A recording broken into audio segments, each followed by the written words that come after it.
नमस्कार मित्रों। एक खबर आ रही है इजराइल से, लेबनान से। और आप जानते हैं पिछले कई दिनों से वहाँ बहुत बड़ा युद्ध चल रहा है। आज हम इसी पर कवर करेंगे कि क्या मोसाद मिटा देगा लेबनान को, सीरिया को, अपने दुश्मनों को। इजराइल वहाँ कर क्या रहा है और लेबनान किस तरह से उसको फेस कर रहा है, इस पर हम केंद्रित होते हैं। अभी कुछ दिन पहले ही इस पर हमारी 2 वीडियो और जा चुके हैं। इजराइल ने लेबनान और सीरिया पर साइबर अटैक किया था।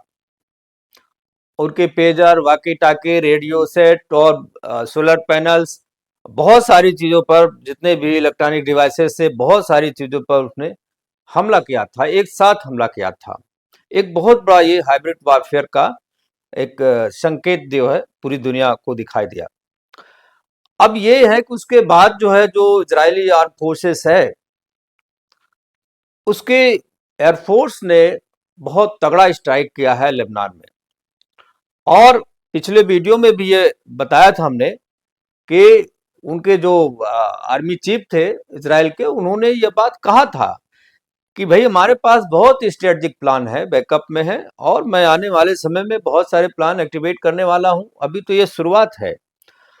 और पिछले 6 दिनों में ये जो खबर आ रही है बहुत चौंकाने वाली है। पिछले लगभग 6 दिनों के अंदर लेबनान पर इजराइल ने 8,000 से ज्यादा मिसाइलें दागी है। अब अंदाजा लगाइए, 8,000 मिसाइलें 26 सितंबर के दोपहर तक। इन हमलों में लेबनान में 620 से ज्यादा लोग मारे जा चुके हैं।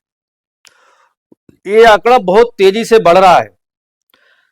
लगभग 5 लाख लोग लेबनान से दहशत में अपना घर बार छोड़ करके दक्षिण की ओर पलायन कर गए हैं, भाग रहे हैं। और इजरायली सेना, उसकी जो ग्राउंड फोर्स है, वो लेबनान में घुसने की तैयारी कर रही है। ताजा डेवलपमेंट क्या है, मैं आपको ले आता हूं।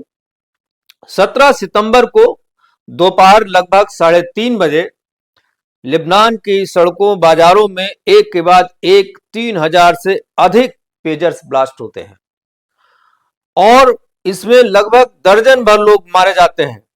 2,800 के आसपास लोग घायल होते हैं। दूसरे दिन 18 सितंबर को शाम को हिजबुल्लाह के वाकी टाकी भी फटने शुरू हो गए। सीरिया में भी वाकी टाकी फटने शुरू हो गए थे और 27 से ज्यादा उसके अपने कैडर मारे गए थे, आतंकी मारे गए थे, और बहुत सारे लोग सैकड़ों की संख्या में घायल हुए थे, जिनका सटीक आंकड़ा अभी भी नहीं मिल पा रहा है। और 19 सितंबर को ही लेबनान में, सीरिया में सोलर पैनल भी बहुत बड़ी संख्या में ब्लास्ट हुए हैं।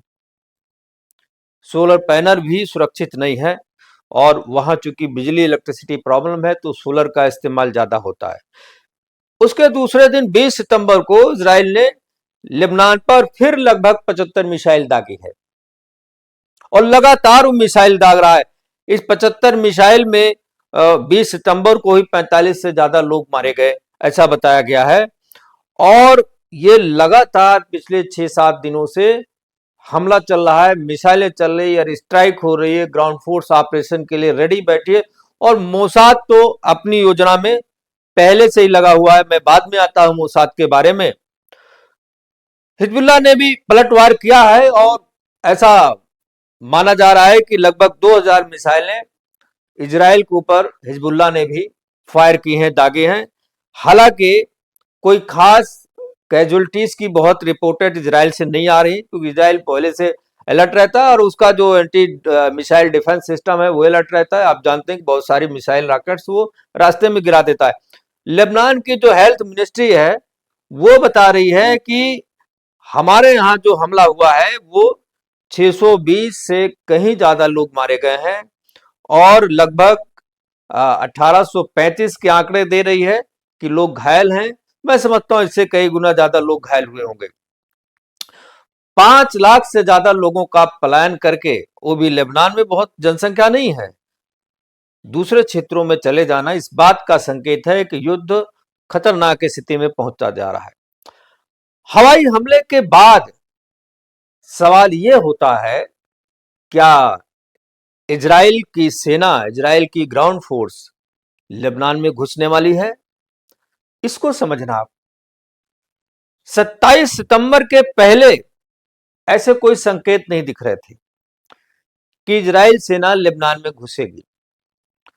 अमेरिका ने भी 25 सितंबर को यह कहा था कि ऐसा लगता नहीं है किसी प्रकार से कि इजराइल लेबनान में जल्दी घुसने की कोई तैयारी कर सकता है या ग्राउंड ऑपरेशन चलाने की स्थिति में होगा। यह अमेरिका को अंदाजा नहीं था। लेकिन उसी समय ही इजरायली सेना ने, उनके मिलिट्री अफसरों ने 2 रिजर्व ब्रिगेड ऐसी बनाई हुई थी जिनको उन्होंने सबसे पहले जो नॉर्दर्न एरिया है, नॉर्दर्न मोर्चा है लेबनान का, उस बॉर्डर की तरफ उनको डिप्लॉय कर दिया था। और ये स्ट्राइक कोर है लेबनान इजराइल की। इसको संकेत मिलते ही ये लेबनान में बहुत तेजी से घुस जाएगी। उनके जो लेफ्टिनेंट जनरल है हालेवी साहब इजराइल के, वो भी इस बात का संकेत देते हैं। 26 सितंबर को वो कहते हैं, और वो इजराइल के सेना प्रमुख हैं, तो जाहिर सी बात है उनकी बात को गंभीरता से लेने की जरूरत है। हार्जी हालेवी साहब कहते हैं कि हिजबुल्लाह पर जो हमने हवाई हमले किए हैं, इससे वो अस्त व्यस्त है और हमें घुसने का रास्ता मिल सकता है। अर्थात हवाई हमला ग्राउंड ऑपरेशन के पहले एक ऐसा प्लान था, अभियान था कि हमें रास्ते क्लियर करने हैं। उन्होंने यह भी कहा कि हवाई हमलों का मकसद लेबनान में घुसना ही है, रास्ता खोलना है, और घुस करके हम हिजबुल्लाह को निशाना बनाने वाले हैं। लेफ्टिनेंट जनरल आगे कहते हैं कि इजरायली सेना हिजबुल्लाह के इलाके में घुसेगी, कार्रवाई करेगी, उनकी चौकियों को, उनके ठिकानों को, उनके जो भी इस्टेब्लिशमेंट है, हम बर्बाद करके ही छोड़ेंगे। और तब पता चलेगा कि इजरायली सेना का सामना करने का मतलब क्या होता है। तो खुलेआम वो बोल रहे हैं। उन्होंने कहा कि जो हिजबुल्लाह के हमलों की वजह से हमारे तमाम इजरायली लोगों को बॉर्डर के एरियाज में अपने घर छोड़ने पड़े थे, सब अब वापस आएंगे, सबको वापस लाया जाएगा। अब यहां एक बात समझना बहुत जरूरी होता है। एयरफोर्स लगातार स्ट्राइक कर रही है, ग्राउंड फोर्स अलर्ट मोड में है, और मैं समझता हूं आने वाले बहुत आज रात या कल हो सकता है ग्राउंड फोर्स जो है लेबनान में एंट्री कर जाए। मोसाद क्या कर रही है, इसको समझना बहुत जरूरी है। और मोसाद के बारे में थोड़ा और समझना बहुत जरूरी है। मोसाद है क्या? मोसाद की स्थापना कैसे और कब हुई, इस पर भी जान लेना मैं समझता हूं आवश्यक है।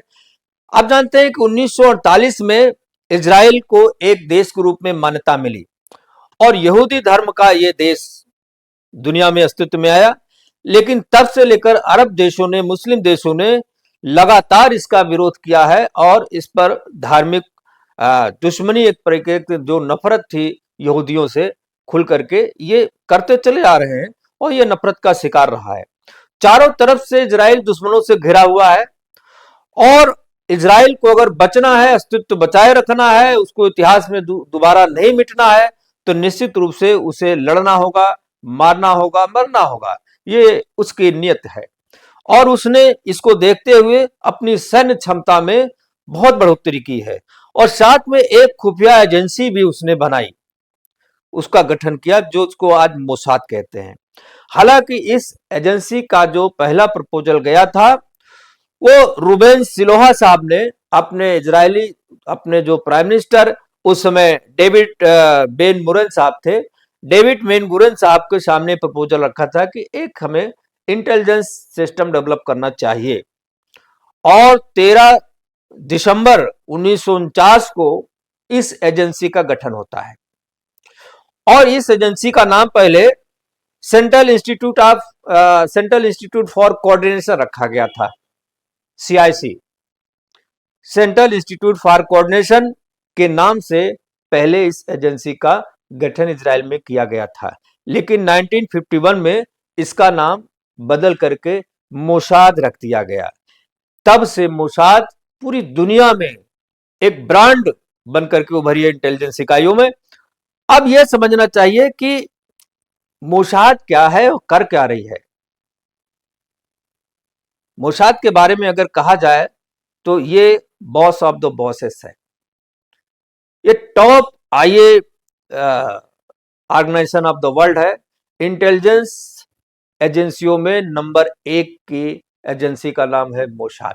ये सीआईए से भी बहुत आगे है और ये इंटेलिजेंस एजेंसी बहुत ही खूंखार है और इसके जो ऑपरेशन है उससे भी ज्यादा खूंखार होते हैं, उससे ज्यादा रहस्यमयी होते हैं।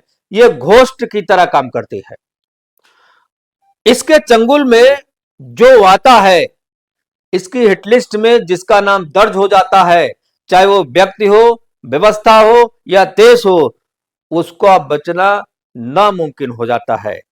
मोसाद दुनिया के हर कोने में, खास तौर से उन देशों में जहां इजराइल और उसके नागरिकों के लिए खतरा होता है, वहां ये उपस्थित होती है। यह इंटेलिजेंस एजेंसी अपने दुश्मनों को दुनिया के चाहे किसी कोने में जाकर के छिप जाए, उनको ढूंढ करके मारती है। इससे बच पाना असंभव है। कोई आज तक बचा नहीं जिसको उसने लिस्ट में उसका नाम दर्ज किया, उसे खत्म करके ही छोड़ा मोसाद ने। और मोसाद का जो कीवर्ड है, की प्रिंसिपल है, किल्ड एंड फ्ली, मारो और भागो, यह उसका प्रिंसिपल है। इसका मकसद है दुश्मनों को मारना और इजराइल के विरुद्ध जो खतरे हैं उन खतरों को खत्म करना, खतरा पैदा वाले लोगों के मन में खौफ पैदा करना कि दोबारा हिम्मत न करें। मोसाद दुनिया में किलिंग मशीन के नाम से जानी जाती है। मोसाद के ऑपरेशन की बात करें तो बहुत लंबी लिस्ट है। इसने ईरान के न्यूक्लियर प्रोग्राम को भी ध्वस्त कर दिया था। 75 सालों में इस एजेंसी ने 2700 अधिक ऑपरेशन को अंजाम दिया है और इसके सारे ऑपरेशन सक्सेसफुल रहे हैं। अब हम बात करते हैं कि इसका जो स्ट्रेटेजिक इनिशिएटिव है वो क्या है, जो लेबनान में सबको दिख नहीं रहा है। पेजर बम फटा, कैसे फटा, ये सारा खेल मोसाद का था। और ऐसा भी कहा जाता है कि बहुत पहले मोसाद ने वहां पेजर शॉप की दुकानें खुलवा दी थी और पेजर शॉप लोग उनकी दुकानों से या उनके लोगों के द्वारा बेचे गए, ऐसा भी कुछ खबरें आ रही है। और उन्होंने सिविलियंस को भी दिया, उनके जो भी हिजबुल्लाह के आतंकी थे सब ले गए थे और सब उसके शिकार हुए। जिस समय ये पेजर फट रहे थे, लोग भाग रहे थे, घरों में थे, टीवी चल रहा था, टेलीविजन पर एकदम से पूरा टेलीविजन उनका हैंग कर लिया जाता है। उस पर एक खबर चलाई जाती है कि घर खाली कर दो। दहशत फैलाने में मोसाद का कोई जवाब नहीं है। और उस मैसेज में भी कहा जाता है कि आपके आसपास जो आतंकी छुपे हुए हैं उनको भगाओ, वहां से उनसे दूर हो जाओ, अन्यथा सब मारे जाओगे। और बहुत सारे आतंकियों को लेबनान के लोगों ने अपने क्षेत्रों में जो शरण देते थे, उनकी सुरक्षा करते थे, उनका सहयोग करते थे, उनके लिए तमाम तरीके के काम करते थे, उन लोगों ने उनसे दूरी बनाना शुरू किया, उनको भगाना शुरू किया कि भाई आप यहां से चले जाओ, नहीं तो आपके चक्कर में हम सब मारे जाएंगे। ये मोसाद है। और बहुत सारे लीडर्स जो हिजबुल्लाह के हैं उसके उनके फेस रिकॉर्ड कर चुकी है, उनके रैंक क्या है, उनके ठिकाने क्या है, उनकी ताकत क्या है, सब मोसाद के पास पहुंच चुका है और चुन चुन करके उनको मारना उसने शुरू कर दिया है। ग्राउंड फ्लोर ऑपरेशन चलेगा, एयर स्ट्राइक भी चलेगा और मोसाद अंदर से मार रहा होगा। वो मार रहा है, पिछले कई वर्षों से मार रहा है, वो खत्म करके फिनिश्ड करके ही मानेगा। इसका यही ट्रैक रिकॉर्ड है। अगर हम विश्लेषण करें आज के इस कंटेंट का, तो मैं पाता हूं कि इजराइल ने 3 तरफ से हमला बोला है। उसकी मोसाद सबसे पहले और पिछले कई महीनों वर्षों से काम कर रही है, अपने सीक्रेट प्लान को एक्टिवेट कर रही है, अंजाम दे रही है। और उसका नतीजा है कि पूरा का पूरा जो नेक्सस है आतंकवादियों का, वो खुद आतंकित है, घबराया हुआ है, उसमें भगदड़ है, उनका मोराल गिरा हुआ है और वो अपने लिए सुरक्षित ठिकाना ढूंढ रहे हैं। उनको सुरक्षित ठिकाना नहीं मिल पा रहा है, उनके अपने देश में सुरक्षित ठिकाना नहीं मिल पा रहा है। और साथ में एरिस्टेक ने नाक में दम कर दिया है, मिसाइल पर मिसाइल, मिसाइल पर मिसाइल, पूरा लीबिया को, पूरा लेबनान को तबाह करने की पूरी योजना पर इजराइल काम कर रहा है। और ये आने वाले दिनों में, आने वाले समय में यह स्ट्राइक चलता रहेगा, ऐसी खबरें मिल रही, ऐसे उनके जनरलों की जो भाषा है, जो उनके इंटेंशन देखने को मिल रहे हैं, ये रुकने वाला नहीं है। साथ में बहुत जल्द कभी भी किसी भी समय ग्राउंड फोर्स भी मैदान में उतर जाएगी और चारों तरफ से घेर करके लेबनान में हिजबुल्लाह को खत्म करने का प्रयास होगा। मोसाद का जो डैमेज चल रहा है वो चलता रहेगा और किसी भी देश की, कोई भी देश अगर इस मामले में पड़ता है, चाहे ईरान हो या कोई भी आस पड़ोस के देश, टर्की हो, कोई इस मामले में अगर आगे आता है तो मेडिटेरियन सी में अमेरिका का नौसैनिक बेड़ा मौजूद है। इजराइल की सुरक्षा के लिए उसके एयरक्राफ्ट अलर्ट मोड में है, उसकी मिसाइलें अलर्ट मोड में हैं और संकेत पाते ही, इशारा पाते ही कहर ढार देंगी पूरे मिडिल ईस्ट में, और मिडिल ईस्ट एक महायुद्ध में बदल जाएगा जिससे निकाल पाना लोगों को बहुत मुश्किल होगा। इन्हीं शब्दों के साथ इस एपिसोड को आज हम विराम देते हैं। आज इतना ही, कल फिर किसी नए एपिसोड में आपसे बात होगी। इस वीडियो को लाइक करें, सब्सक्राइब करें, शेयर करें और कमेंट भी लिखें ताकि हमें अच्छे अच्छे वीडियो बना करके आपके सामने हम आते रहें। बहुत बहुत धन्यवाद। नमस्कार।